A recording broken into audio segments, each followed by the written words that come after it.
So, welcome back.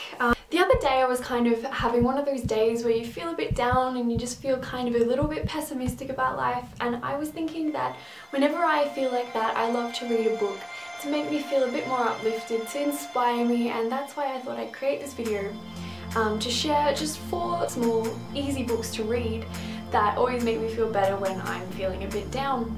The first book that I have is a really small one by one of my favourite authors, and I'm sure one of everyone else's favourite authors. And it's Very Good Lives by J.K. Rowling. I watched this speech on YouTube a while ago, it must have been a few years ago, and I remember being so inspired that I printed it out and stuck it on my wall. And it was on my wall for a very long time. I only took it down when I moved rooms, and every time I would feel a little bit sad, I would look at this speech that she had made, I would read it, and it would make me feel so calm and so happy, and really like I didn't have a lot to worry about. This book is perfect if you're going through a crisis of some sort, especially if you're a young adult, because she addresses this to young adults. And it's her talking a little bit about her background, a little bit about the struggles that she went through, but also about how ethically you should live your life and how you should never worry too much about what is coming, because if you're passionate enough and if you work hard enough, you know, things will be okay. This is something that everyone should read. The book was a little bit expensive. It's going towards a charity as far as I'm aware, but if you can find the speech easily online, but I just really wanted this gorgeous solid form for my favourite speech. It also has a lot of really beautiful illustrations in it, so it's sort of like a cherished thing for me, because whenever I was feeling a little depressed or a little sad, I would read this and it would make me feel a lot better about my life. The second book that I have here is one that has a reoccurring role in pretty much a lot of my videos, and it is Eat, Pray, Love by Gilbert. People are probably sick of me telling them to read this book, but anytime someone's like, you know, I'm feeling kind of I think you should read this, and it will change a lot of perspective about your life. If you're not familiar with Eat, Pray, Love, it's about a woman who goes through a really horrible divorce, really horrible breakup.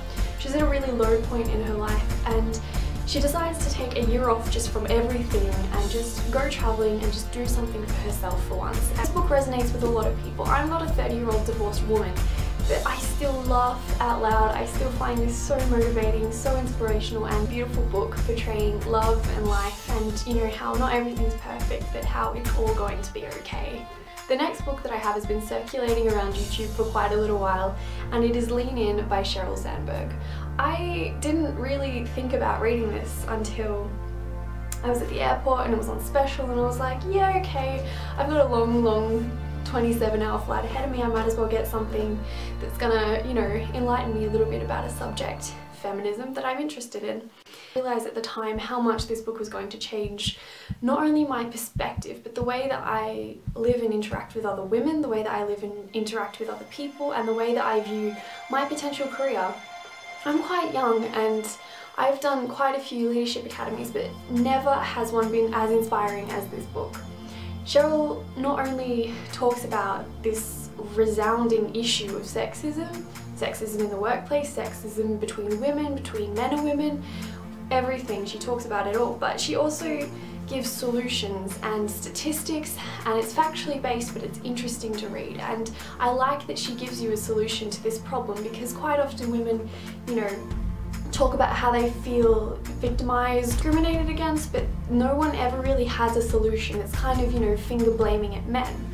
Men aren't really the problem, we're all part of the problem, and Sheryl talks about how we can all be part of the solution, and I really found this book so amazing. Sheryl is a really inspiring woman. So if you're ever feeling frustrated, if you ever have one of those days where someone says something a little bit sexist to you and they don't realise it, but it makes you so annoyed, I recommend reading this book, because it talks about male perspective as well as female perspective, and how everybody, males and females, can improve this world that we live in for equality. Really good read. Has also been circulating around YouTube recently is The Life-Changing Magic of Tidying by Kondo. Skeptical about this book at first because I am so messy. I don't mean to be, and I'm sure a lot of people are messy without meaning to be, but you know, I was just sick of it and I just wanted to change.